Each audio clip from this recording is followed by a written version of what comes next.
A long time ago, there was a rich merchant who supported an ascetic.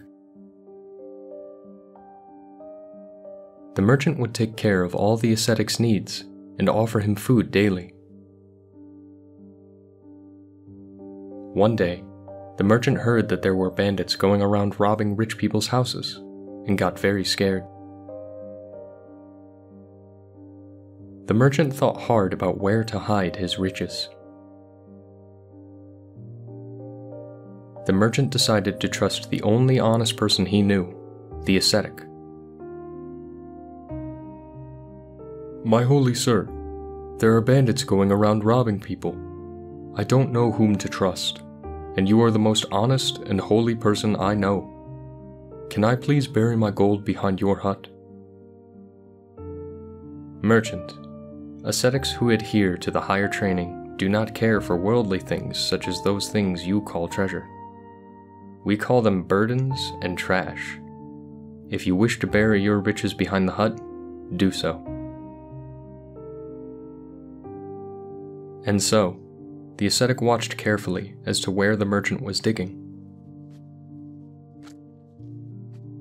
The merchant buried all of his gold in the hole and happily went about his business. "My dear ascetic, please watch over my riches. I will be back to claim them later once the bandits are captured."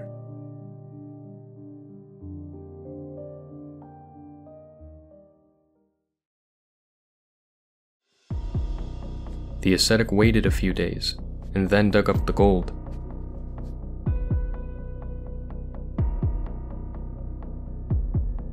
He carried the gold to the far side of the forest and buried it. The next day, the ascetic had a meal at the merchant's house. "My good man, you have supported me very well for a long time. However, as an ascetic, I should not live in too much comfort or get accustomed to a comfortable life. Therefore, I regret to inform you that I must depart and search for a place where I can practice in solitude." "Please stay. Don't leave. Please, stay." "I cannot stay. Once I have set my mind to do what is right, I must do that without delay."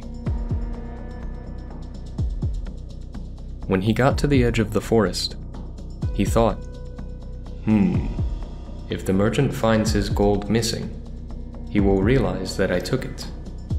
I have to cover my tracks."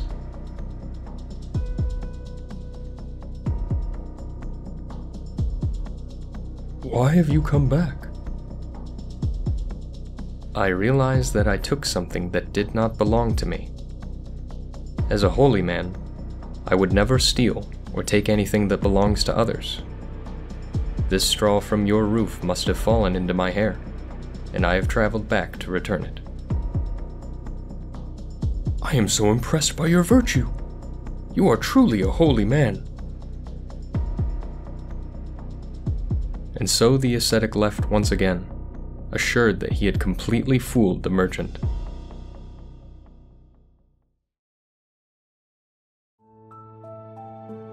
The Bodhisattva, who was a young merchant, happened to pass by, and the older merchant told him about the ascetic. The young merchant thought, "This sounds fishy. His actions seem too extreme, and he is most likely trying to hide something." The Bodhisattva then asked the older merchant if he had left anything in the ascetic's care. When he found out the older merchant had left 100 gold coins with the ascetic, the Bodhisattva said, "You better go check if it is still there. Chances are it is gone." The merchants found that the 100 gold coins were missing.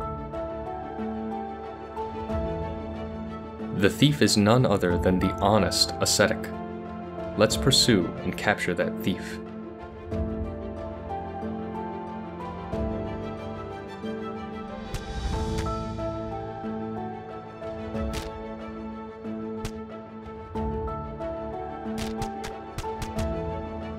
after they caught up with the thieving ascetic, they beat him.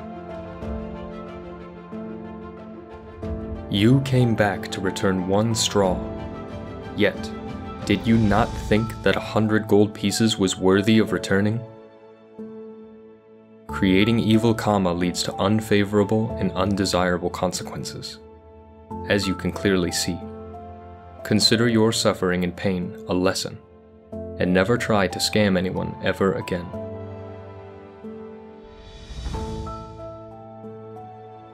What did you learn from this story? Let us know in the comments. We hope you enjoyed the video. Click like if you did, and click subscribe if you want to see our uploads. And consider making a donation to support our Buddhist animation project.